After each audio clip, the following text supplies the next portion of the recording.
We don't think about how micronutrient deficiencies affect our sleep as far as a signal is concerned. Remember that each time we eat or each time we consume or receive some kind of vitamin, it's not that it's just filling a tank in our system of vitamins. These vitamins, these micronutrients in general, do specific things, and a lot of the things that they do are trigger signals, trigger a response. So that's where it gets really interesting, especially surrounding the world of vitamin D and sleep. So let's dive in. After today's video, check out Hiya. If you have kiddos, this is a game changer when it comes down to being able to give them a vitamin that doesn't have a bunch of sugar and garbage in it. Okay, so Hiya has 12 different fruits and veggies in it, but it's in a monk fruit sweetened tablet that they can chew on. So it tastes really good. So think about the vitamins we used to have as kids that when you look at them have grams and grams and grams of sugar. It's counterintuitive, it doesn't make sense. So the cool thing is with Hiya, they've put this in a formula that kids like, that really does work well, and trying to just ingrain good positive habits. Now, the only caveat is you're gonna end up consuming them too because they taste good. So I always give one to my son, one to my daughter, and then one for me. So I go through them 3 times as fast. So kind of a bummer there. But anyway, there is a link down below to save 50% off your entire first order. 50% off your first order of Hiya Kiddo multivitamins. So check them out down below, use that code, and that'll save you 50% off. So check out Hiya down below in the description, and a thank you to them for supporting this channel. So interestingly enough, how this whole vitamin D and sleep thing came to be was there was initially a study that was looking at fatty fish consumption, and they found that when subjects consumed fatty fish, it improved their subjective and somewhat objective sleep scores. Researchers are like, what's going on here? Is it the omega-3s? Could it be that? They started to analyze, maybe it's more so the vitamin D. Now, I do want to say a full disclaimer here. I'm not the biggest fan of synthetic vitamin D. Okay, I don't really like getting vitamin D from a supplement when we can get it in a more available, bioavailable, wholesome way from the sun.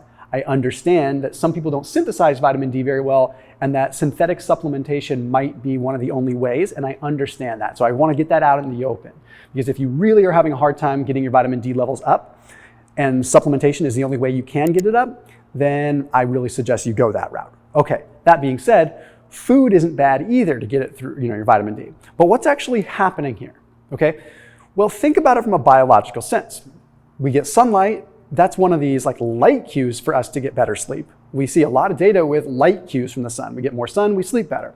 Well, it would make sense that there's also a biological thing going on as well. This is where it got interesting. What they have discovered is that vitamin D seems to bind to what is called tryptophan hydroxylase. And now tryptophan hydroxylase is a very important gene that is associated with taking tryptophan. This is an amino acid. Like when you eat protein, you have amino acids, one of which is tryptophan. Okay, tryptophan in a healthy individual goes to the brain and it converts into serotonin and then converts into melatonin. This may seem like a very simple, nuancy thing, but it's one of the most important, simple, basic things and fundamentals of getting into proper sleep rhythms. So what does this have to do? Well, normally what happens is you don't take up a whole lot of tryptophan into the brain to begin with. Okay, normally tryptophan has to compete with a lot of other amino acids called large neutral amino acids. So when it has to compete with these amino acids, it's difficult because the more amino acids that are available, the more tryptophan has to compete. And that means less tryptophan converting into serotonin, converting into melatonin. Then you have a limiting factor here. And that limiting factor comes into, well, how quickly can I convert tryptophan into serotonin? And that is where these genes come into play.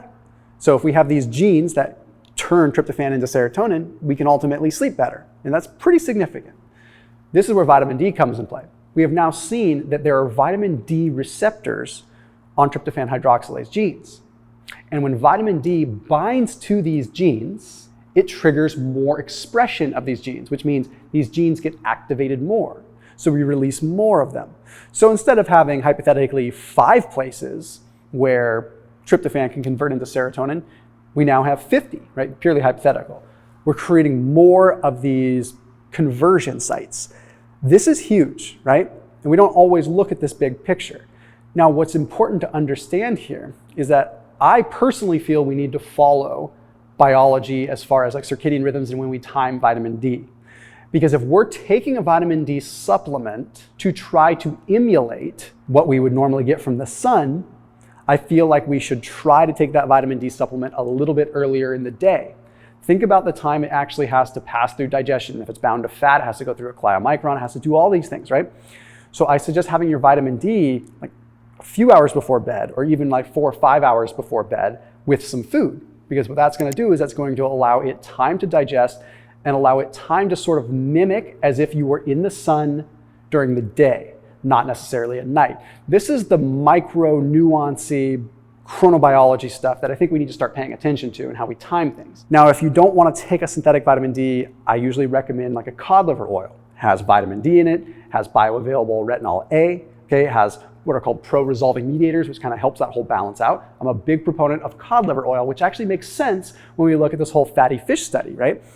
So that's a very big balance there, very important thing.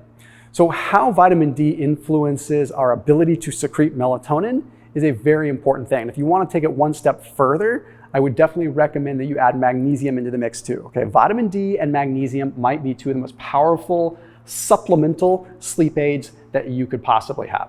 Okay, magnesium binds to an NMDA receptor. It also binds to receptors on the pineal gland that allow the proper secretion of melatonin in the first place. So you see how vitamin D works as sort of loading the weapon, so to speak, and then the magnesium acts as pulling that sort of, I can't say this word on YouTube, but starts with a T, R, I, G, yeah, anyway, point is, load the weapon and then pull it, right? So that you can actually release. Vitamin D allows the synthesis of melatonin, and magnesium allows the pineal gland to ultimately release it. So try this out for size, okay? 2,000 milligrams, or 2,000 IUs of vitamin D, 500 milligrams of magnesium, a little bit before bed, maybe 3-4 hours before bed, and see if that improves your sleep. As always, I'll see you tomorrow.